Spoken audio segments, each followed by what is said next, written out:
네, 지극히 작은 자에게 한 것이라고 하는 말씀의 제목으로 오늘 주시는 말씀을 전하기를 원합니다. 시편 1편은 복 있는 사람에 관한 말씀입니다. 시편 1편을 기록한 저자는 복 있는 사람에 대해서 이렇게 기록했습니다.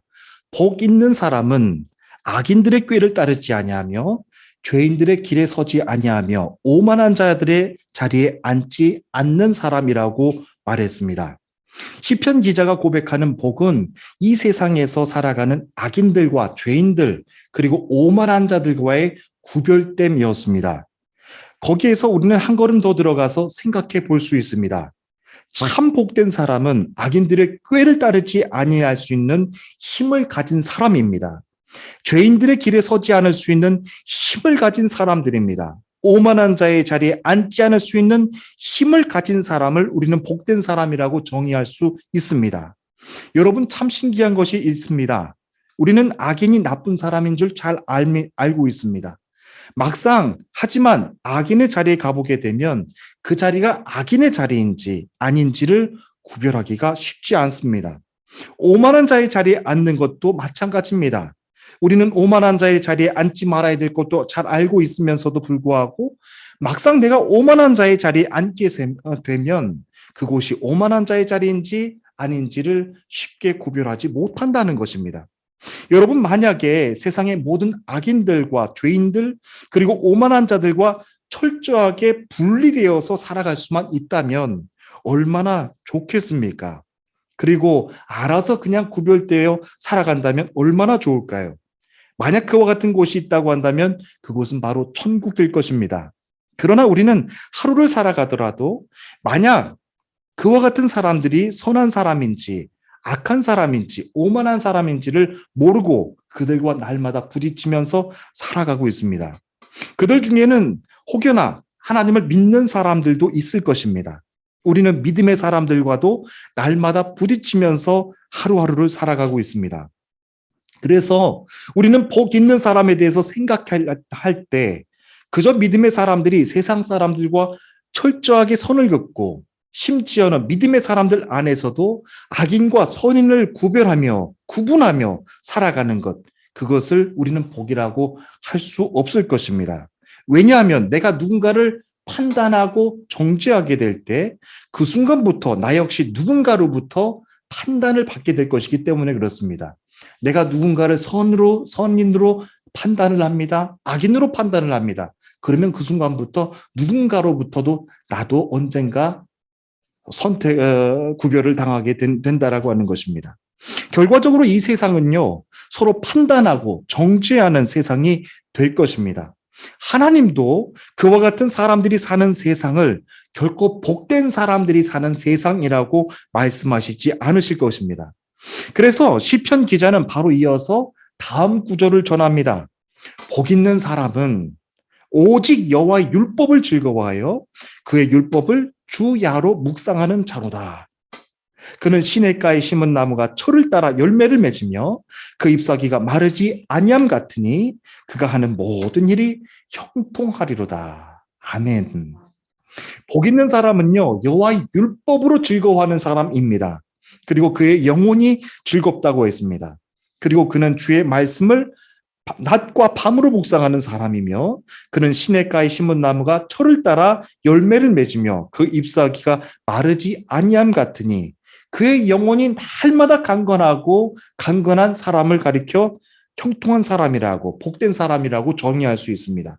다시 말하면 복된 사람은 여호와의 말씀으로 마치 나무가 시냇가에 심겨진 것처럼 날마다 주의 말씀으로 강건하여 영적으로 살아가는 사람들을 우리는 복된 사람이라고 할 수 있습니다. 그리고 그는 시냇가에 심은 나무가 철을 따라 열매를 맺으며 그 잎사귀가 마르지 아니함 같으니 그가 하는 일이 모두 형통한다고 했습니다. 여러분, 형통한다고 했을 때 제일 생각나는 그 인물이 저는 요셉입니다. 요셉은 어디에 있든지 간에 그는 형통했습니다. 형통의 복을 그가 받았습니다. 하지만 그가 형통의 복을 받을 수 있었던 것은 시냇가에 심겨진 나무처럼 그는 늘 주님의 말씀을 가까이 했고 하나님을 가장 우선시 했기 때문에 그는 형통의 은혜, 복된 자리에 있을 수 있었다라고 하는 것입니다. 저는 특별히 이 구절 가운데서 모든 일에 형통한 것이다. 그 말씀보다는 시냇가에 심겨진 나무가 초를 따라 열매를 맺으며 그 잎사귀가 마르지 아니함 같다라고 하는 이 말씀이 더 마음에 감동적으로 들어옵니다. 여러분, 형통하다라고 하는 것을 성경에서는 성공한다라고 번역을 했습니다. 성공하는 사람은요, 세상에서도 얼마든지 많이 볼 수 있습니다. 그러나 주의 말씀 가운데 심겨져서 철마다 열매를 맺고 철마다 아름다운 열매를 맺고 살아가는 사람들은 오직 주의 말씀에 심겨진 사람들만 그와 같은 삶을 살아간다라고 하는 것입니다. 지금 세상의 상황이 아무리 어지럽고 혼란스러워도 예측할 수 없는 불안한 상황이라고 해도 여러분, 시냇가에 심겨진 믿음의 백성들은요, 늘 강건합니다. 아름다운 열매가 그의 삶 가운데, 그가 하는 일 가운데 날마다 주렁주렁 열리게 되는 것입니다. 우리는 그것을 바라보며 그것을 누리면서 살아가는 것이죠. 늘 그 나무의 잎사귀는 마르지 않습니다. 그리고 철을 따라 열매를 맺는 것입니다. 그 나무가 스스로 고민하고 일을 하고 노동을 했기 때문이 아닙니다. 나무가 시냇가에 심겨졌기 때문에 자동적으로 주어지는 은혜입니다. 여호와의 말씀으로 주시는 은혜와 복이 바로 이와도 같습니다. 이스라엘 백성들이 광야에서 살아갔을 때 그들은 마치 광야에 심겨진 시냇가에 심겨진 나무와도 같이 그렇게 40년을 보냈었죠. 어떻게 사람이 40년을 광야에서도 사는데 그렇게 그냥 굶주리지 않고 그렇게 살아갈 수가 있겠습니까? 하지만 그때마다 이스라엘 백성들은 범죄하였고 마치 시냇가에 심은 나무인데도 불구하고 스스로 그 은혜를 저버려서 고난당하는 삶을 살아갔던 것을 보게 되는 것입니다. 여호와의 말씀으로 주시는 은혜와 복이 이와 똑같이 중요합니다. 그래서 여호와께서 주시는 복은 단순히 그가 하는 모든 일에 형통함만을 말씀하시지 않습니다. 요한 3서 1장 2절에 기록된 말씀을 여러분들이 다 잘 아실 것입니다. 내 영혼이 잘됨 같이 내가 범사에 잘되고 강건하기를 내가 간구하노라 라고 하는 말씀입니다. 믿음의 백성들의 축복은요, 가장 먼저 여러분들의 영혼이 형통한 겁니다. 여러분들의 영혼이 잘됨 같이 여러분들이 하시는 일이 범사에 잘되고 형통하는 것입니다. 일이 잘되고 형통하는 것 얼마든지 세상 사람들도 노력하면 할 수 있는 것입니다. 그러나 영혼이 잘되고 영혼이 평안한 것은요, 영혼을 평안케 해주시는 하나님이 그렇게 복을 주셔야 되는 것입니다. 그것이 바로 복된 사람들의 삶입니다. 우리는 하나님의 형상을 따라 지음을 받은 고귀한 존재들입니다. 그리고 세상 사람들과는 구별된 복을 누리면서 살아가는 사람들입니다. 그래서 여러분 자신 스스로가 고귀함을 알아가며 살아가는 사람들은 악인들의 꾀를 따르는 것이 결코 기쁘지가 않습니다. 여러분, 세상에 성공하는 사람들 가운데 악인들이 더 많을까요? 선한 사람들이 더 많을까요? 세상에 성공하고 형통하는 사람들을 가만히 보면 여호와 율법을 즐거워하는 사람들이 더 많을까요? 아니면 그냥 세상의 꾀를 따라가는 사람들이 더 많을까요? 믿음의 사람들은 그에 비하면 어떻게 보면은 바보스럽다라고 할 정도로 참 세상 사람들에 비하면 꾀가 없는 사람들이지 않습니까? 얼마나 세상 사람들이 지혜롭고 얼마나 세상 사람들이 간교하고 그렇게 이득을 챙기면서 살아가는지 모릅니다. 하지만 결과적으로 보면요, 하나님께서 철을 따라 열매를 맺게 해 주시면서 살아가는 복된 사람들, 그 사람들이 나중에는 최후 승리하는 것을 보게 된다라고 하는 것입니다. 저는 이 어려운 시기 가운데서도 하나님께서 여러분들을 높여주실 것이고 하나님께서 여러분들의 철을 따라 열매를 맺게 해주시는 것처럼 하나님께서 여러분들에게 풍성한 은혜로 채워주실 줄로 믿습니다. 아무것도 걱정하지 말고 염려하지 말고 여러분들이 구할 것을 간구함으로 구하실 수 있는 저와 여러분들 되시기를 주님의 이름으로 축복합니다. 여러분, 요셉을 보시길 바랍니다. 그는 노예였습니다. 하지만 자신의 주인인 보디발의 아내가 유혹을 했음에도 불구하고 그는 넘어가지 않았습니다. 심지어는 그가 요셉의 옷을 붙잡고 유혹을 했을 때에도 요셉은 그 옷을 걷어 던지고 도망쳤습니다. 왜냐하면 복된 사람은 복된 자리와 복되지 않은 자리를 구별할 수 있기 때문에 그런 것입니다. 여러분들이 오늘 하루를 살아가면서도 스스로 그것을 판단하실 수 있는 힘이 있는 사람이 복된 사람입니다. 내가 이 자리가 복된 자리인가 아닌가 스스로 그 자리를 뿌리칠 수 있는 힘이 있는 사람이 복된 사람이라고 하는 거죠. 저는 하루를 살아가면서도 누가 악인인지 선인인지 모릅니다. 누가 하나님을 믿고 안 믿는 사람인지 모릅니다. 누가 나를 속이는 사람인지 안 속이는 사람인지 모릅니다. 그러나 분명한 것이 있습니다. 하나님은 나에게 거짓말을 하시는 분이 아닙니다. 하나님은 나에게 절대로 헛된 것을 말씀하시는 분이 아니시라고 하는 것입니다. 이 불안한 시대 가운데 누가 악인이고 선인인지 모르지만 나는 분명히 알 수 있는 것, 우리 하나님은 가장 진실하시며 나를 복된 자리로 이끌어 주신다라고 하는 것입니다.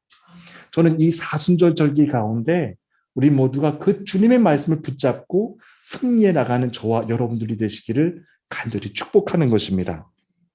그 누구보다 더 요셉의 마음을 하나님이 잘 알고 계셨습니다. 여러분 고난당할 때는요, 나 혼자서 지나가는 것 같이 외로울 때가 있습니다. 하지만 그렇지 않습니다. 요셉의 마음을 그 누구보다도 하나님이 잘 알고 계셨습니다. 창세기 39장 2절 3절 말씀입니다. 여호와께서 요셉과 함께 하심으로 그가 형통한 자가 되어 그의 주인 애굽 사람의 집에 있으니 그의 주인이 여호와께서 그와 함께 하심을 보며 또 여호와께서 그의 범사에 형통하게 하심을 보았더라라고 하는 말씀을 기록되어 있습니다. 여러분 세상 사람들조차 여호와께서 나와 함께 하시는 것을 바라본다라고 하는 거예요. 세상 사람들조차 그 복이 여호와께서 주시는 복인지 세상의 꾀를 따라가면서 얻은 복인지를 안다라고 하는 것입니다. 세상의 출세와 성공을 따라가는 사람들이 누리는 복과 여호와께서 주시는 복이 다르다라고 하는 것을 세상 사람들조차 안다라고 하는 겁니다. 저는 그 복을 여러분들이 다 누리시기를 축복합니다. 사람이 노력하지 않아도요. 내가 꾀를 부리지 않아도요. 내가 수고하지 않아도요. 시냇가에 심겨진 나무는 그냥 열매를 맺는 것입니다. 그 나무를 얼마나 사랑해 주시겠습니까? 얼마나 큰 축복을 주시겠습니까? 어려운 시기입니다. 어떤 일에도 고민하지 마시고 어떤 일에도 평안하실 수 있는 여러분들 되시기를 주님의 이름으로 축복합니다. 오늘 본문의 말씀으로 이제 돌아오기를 원합니다. 오늘 본문에서 예수님께서는 마지막 때에 있을 일을 양과 염소의 비유를 말씀하시면서 구별하셨습니다. 마지막 날에 그리스도께서 영광 가운데 보좌에 앉아 계십니다. 그리고 모든 민족들을 심판하십니다. 마치 목자가 양과 염소를 나누는 것처럼요. 구원받을 자와 그리고 지옥에 떨어질 자를 엄격하게 구별하면서 말씀하십니다. 먼저 오른편에 있는 사람들에게 주님이 말씀하십니다. 마태복음 25장 33절에 이렇게 기록되어 있습니다. 내 아버지로부터 복받은 너희들이요. 참 너무너무 말씀이 귀합니다. 내 아버지로부터 복을 받은 너희들이요. 여러분 세상 살면서 내가 노력하면서 받은 복, 그 복 받은 사람에 대해서 말씀하는 게 아닙니다. 내 아버지로부터 복을 받은 너희들이요. 와서 세상이 만들어질 때부터 하나님께서 너희를 위해 준비하신 나를 나를 물려받아라.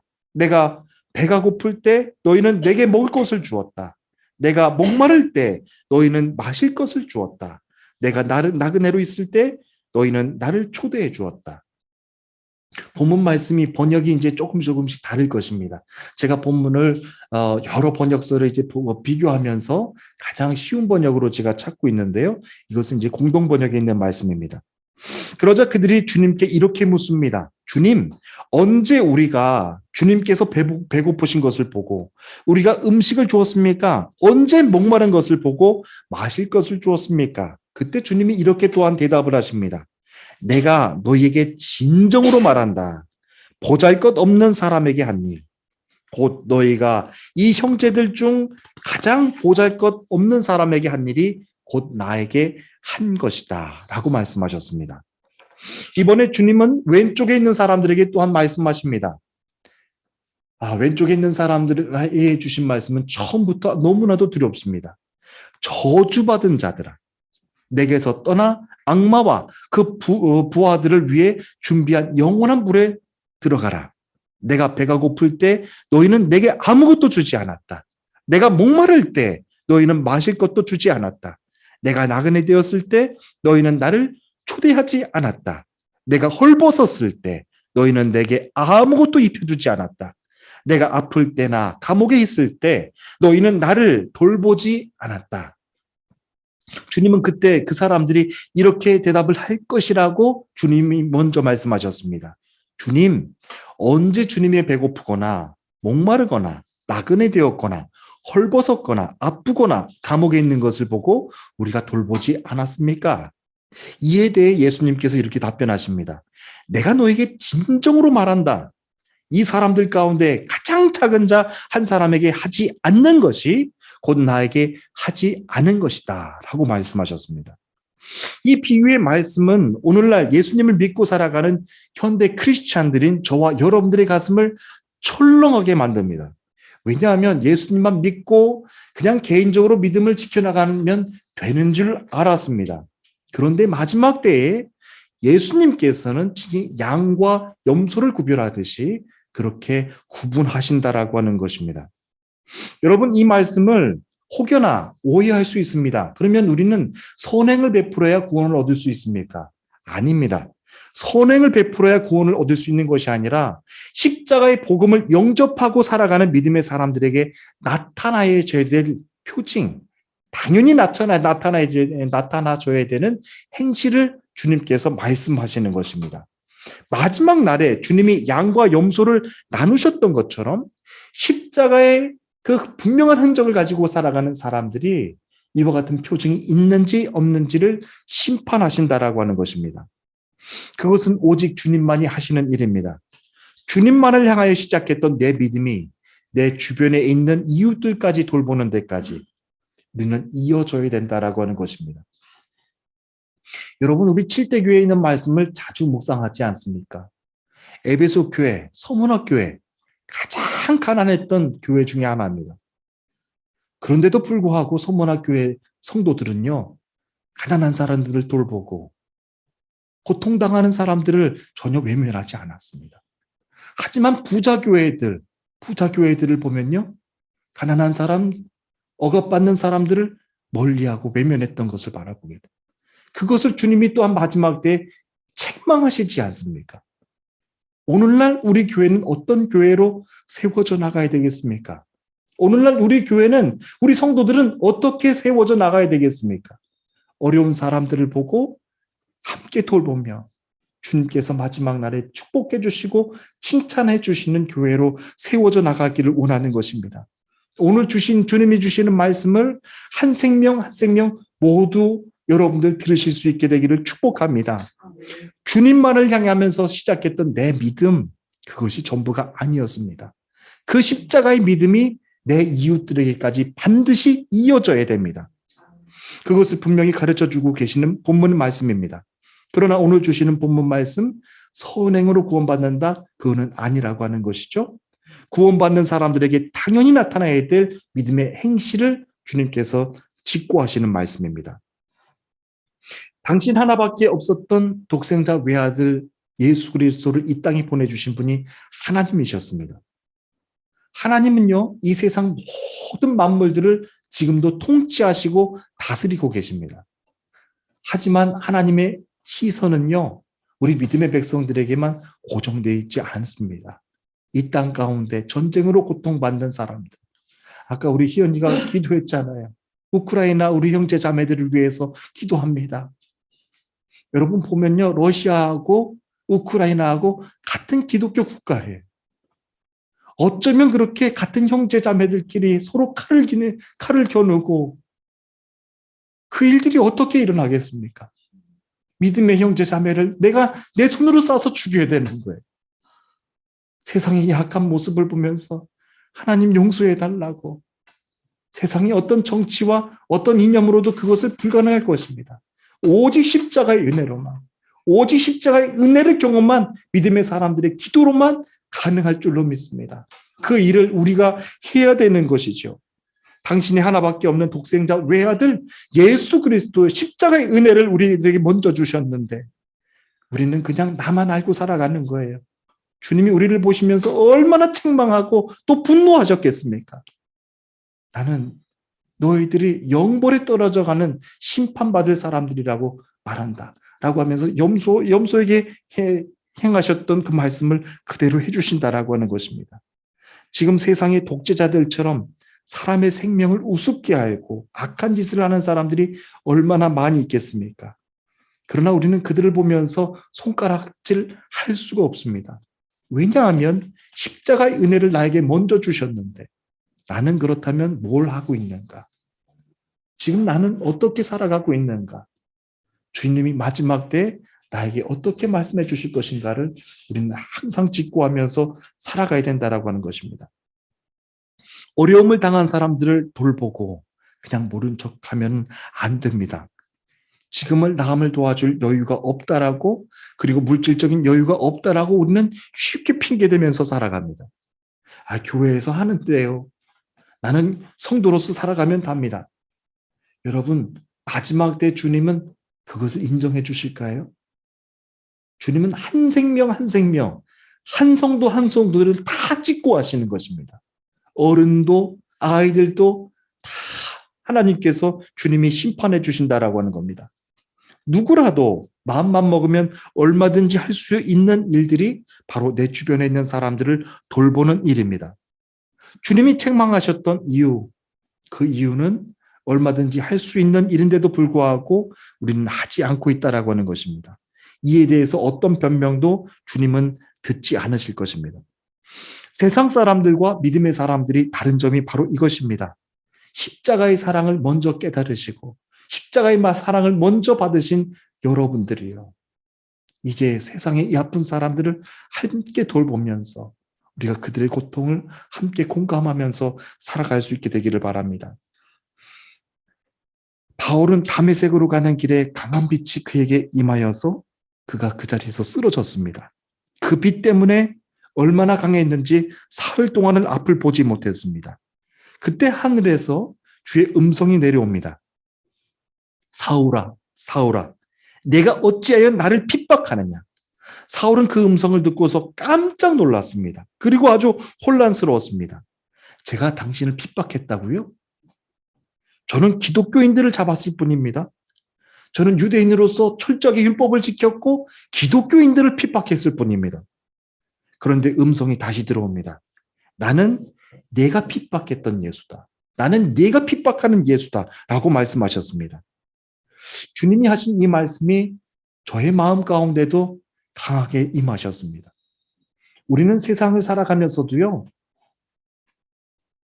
그냥 나에게는 중요한 인물이 아니라고 하면서 그냥 지나치고 그를 무시하고 핍박할 때가 있어요. 그때 주님은 우리들에게 또한 말씀해 주실지도 모르겠습니다.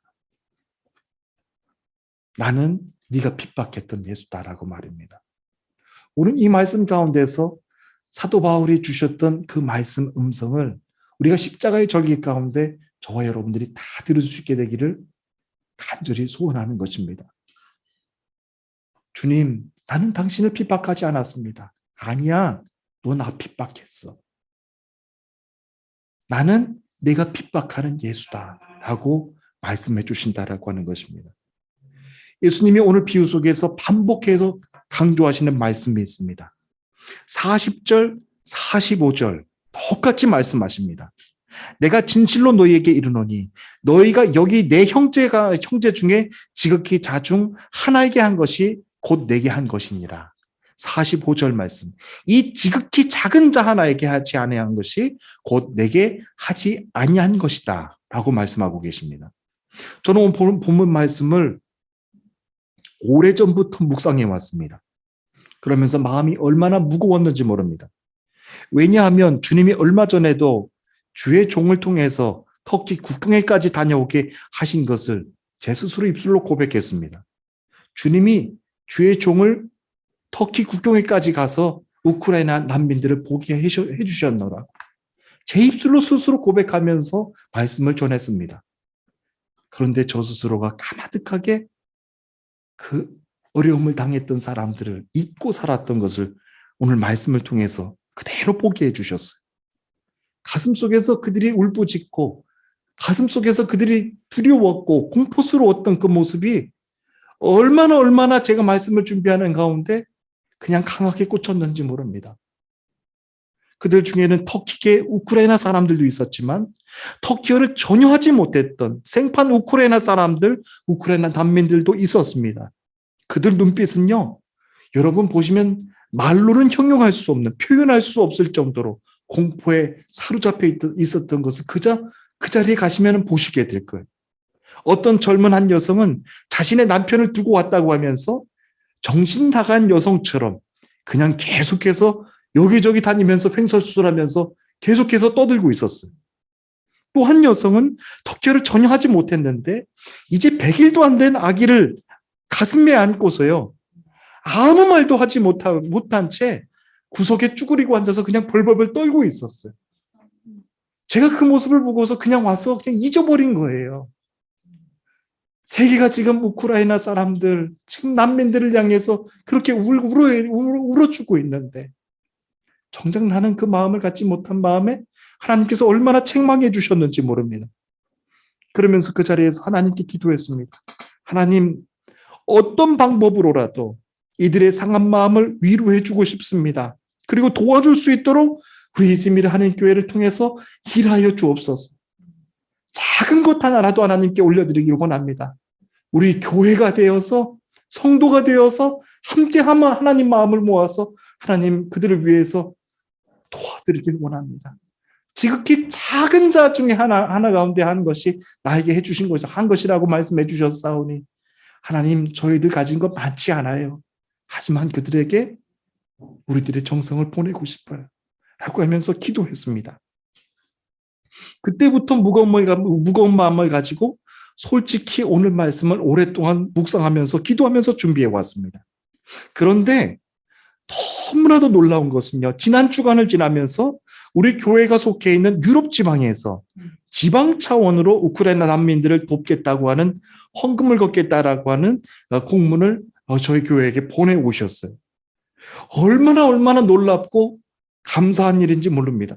우크라이나에서 사역을 하시던 감리교 우리 김현호 선교사님이 우크라이나의 전쟁을 피해서 이제는 불가리아에 이제 피신해 오고 계셨는데 불가리아에서 우크라이나 피난민들을 위해서 돕는 사역을 지금 하고 계신답니다. 그래서 우리 교회도 유럽 지방 우리 감리교 교회들과 연합해서 지금 선교사님께 헌금을 보내드려서 우리 피난민들을 위한 작은 힘을 도와드릴 수가 있게 됐어요. 우리가 지금은 여기 토르발레에 있지만 유럽 교회와 다 연결되어 있기 때문에 얼마나 감사한지 몰라요. 유럽 교회에 있는 그 감리교 교회들과 함께 연합해서 우리가 이제 돌아오는 주일에 예물을 올려서 하나님께 올려드리기 원하는 것입니다. 그래서 저는 하나님께서 오늘 주시는 말씀에 의지해서 여러분 모두에게도 도전의 말씀을 드립니다. 말씀을 듣고 그냥 저버리지 않게 되기를 바랍니다. 말씀을 듣고 하나님 지극히 작은 자에게 한 것이 주님께 한 것이라고 하셨죠? 하나님 작은 예물을 하나님께 올려드립니다. 교회를 통해서 역사하여 주옵소서. 교회를 통해서 일하여 주옵소서. 라고 기도할 수 있는 우리 모두가 되기를 원하는 것입니다. 갈라디아서 6장 10절 말씀입니다. 그러므로 우리는 기회 있는 대로 모든 이에게 착한 일을 하되 더욱 믿음의 가장들에게 할지니라 라고 말씀하셨습니다. 우크라이나 난민들은요 다 믿음의 가정들이었어요. 우리 믿음의 형제들이었는데 눈물을 흘리면서 나오는 거예요. 우리 그들을 절대로 외면하지 않기를 원합니다. 그리고 우리가 이런 기관들, 우리 지방을 통해서 도울 수 있는 통로를 마련해 주심에 감사드리고 또한 우크라이나에서 사역하셨던 우리 김현우 선교사님을 통하여서 또한 우크라이나 난민들을 또 도울 수 있도록 믿음의 사람을 세워주신 것에 감사드리고 우리가 마음만 가지고는 아무것도 할 수가 없잖아요. 그런데 다 하나님께서 준비해 놓으셨어요. 그래서 다음 주 돌아오는 주일에는 우리가 작지만 정성껏 하나님께 예물을 올려드려서 하나님 말씀으로 순종해서 하나님 그들을 위한 예물을 보내드립니다. 라고 하면서 헌금을 우리 예물을 드리는 시간을 갖기를 원하는 것입니다. 사랑하는 주님의 성도 여러분, 우리가 마지막 때를 살아간다고 우리가 어렵지 않게 계속해서 말을 하고 있습니다.